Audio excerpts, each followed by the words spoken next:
Olá a todos, bem-vindos a mais um capítulo de Mente Saudável. Agradeço mais uma vez o feedback de todos e para a gente não se demorar muito nos preâmbulos, né? Vamos direto ao assunto, um assunto muito perguntado aqui no consultório, né? Isso era muito colocado em pauta no tempo que eu dava aula aí nas faculdades. Como diferenciar tristeza de depressão, né? Quando que termina a tristeza e quando que começa a depressão?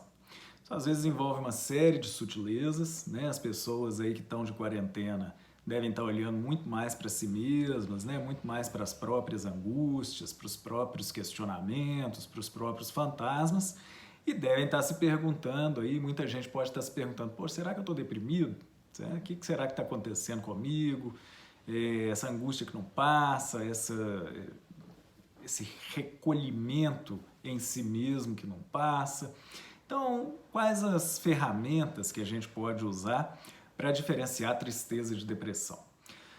Primeira consideração, é óbvia, né, mas é preciso ser dita, que tristeza é algo muito necessário na nossa existência, né? A gente aprende muito mais com a tristeza, muito mais com a frustração, muito mais com a decepção do que com a alegria, né? A alegria não te força a aprender nada, a alegria é prazer, é curtir o momento e pronto, né? É na tristeza, é na angústia, é na decepção que a gente vai buscar sair daquele lugar para ir para um lugar melhor.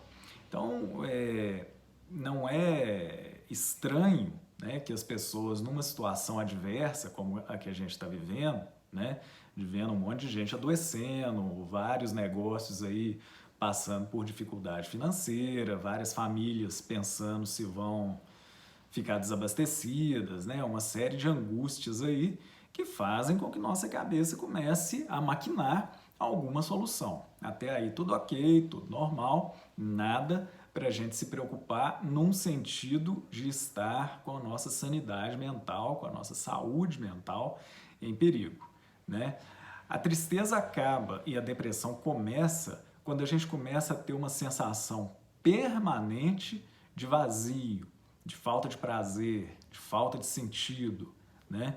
Um dos sintomas mais prematuros que a gente observa em pessoas que sofrem de depressão é quando elas acordam com medo do dia, né?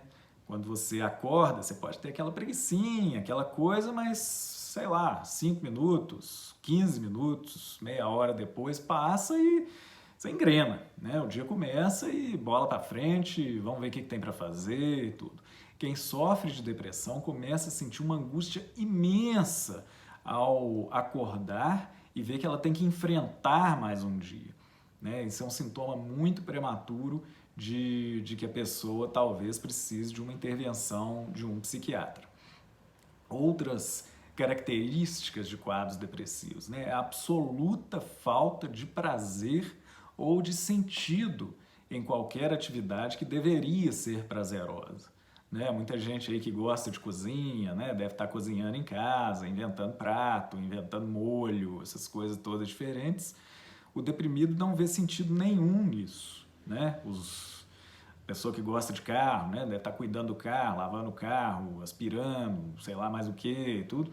Quem está com depressão não consegue ver sentido nesse tipo de atividade. Tá com as crianças, né? Pegar um jogo, brincar, montar um quebra-cabeça, sei lá, qualquer atividade que envolva interação, né, interpessoal e que envolva prazer, passa a ser uma atividade muito penosa para quem sofre de depressão, né? Outra coisa, insônia terminal, né? Eu lembro de ter falado em algum vídeo, não vou me lembrar mais aonde, né?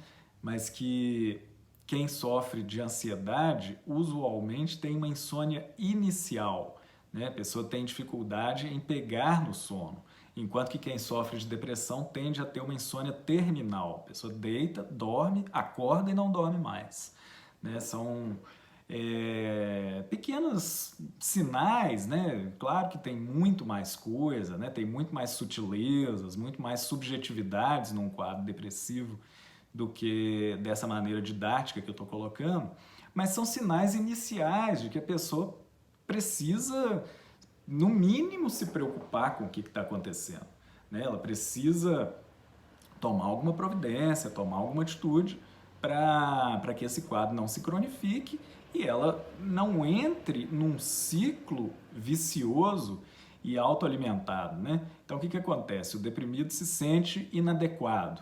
Isso faz com que ele se isole. O isolamento faz com que as pessoas o enxerguem como inadequado. E isso faz com que ele se sinta ainda mais inadequado por causa dessa série de características que eu enumerei aí.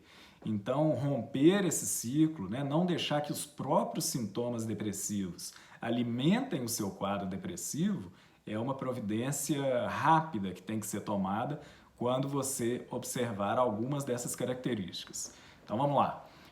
Acordar angustiado, acordar com medo do dia, falta de prazer em atividades prazerosas, alteração do sono, principalmente insônia terminal, são sinais prematuros de que você pode estar sofrendo de um quadro depressivo.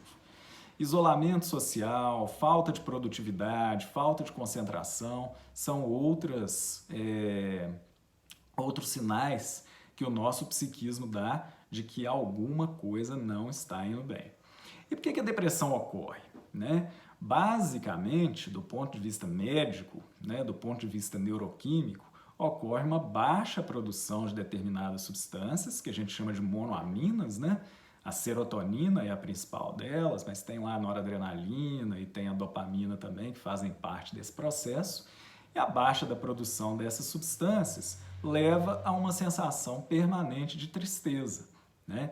Então, a nossa sensação de tristeza, ela se dá pela baixa dessas substâncias, mas acaba o estímulo que nos deixou tristes, a produção das substâncias volta ao normal. Na depressão, não, ela baixa, muitas vezes sem uma razão concreta, e fica lá embaixo, fazendo com que você se sinta permanentemente como se tivesse acabado de receber uma notícia muito ruim.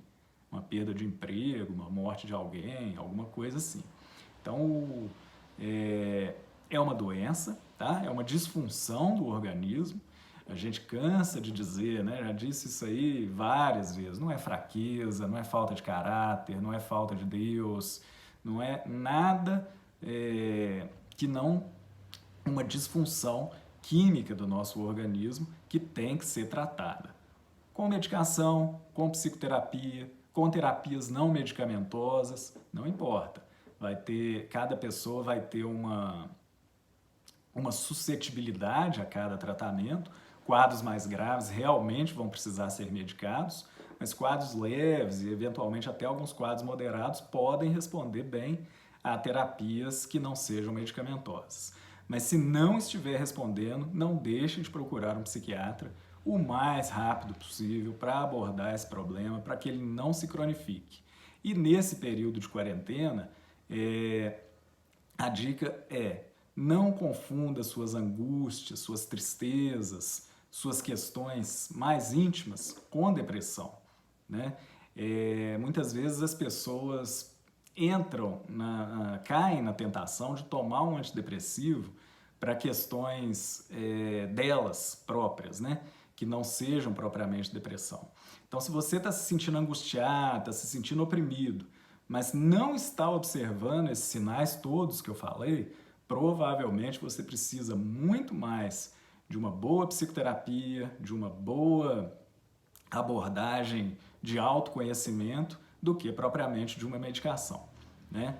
De qualquer forma, tem muito profissional de saúde mental bom de serviço aí à disposição para atendimentos online nesse período de quarentena. Se tiverem qualquer dúvida, a gente está sempre à disposição. Muito obrigado e segunda-feira, se tudo der certo, a gente posta mais um aqui. Boa noite a todos.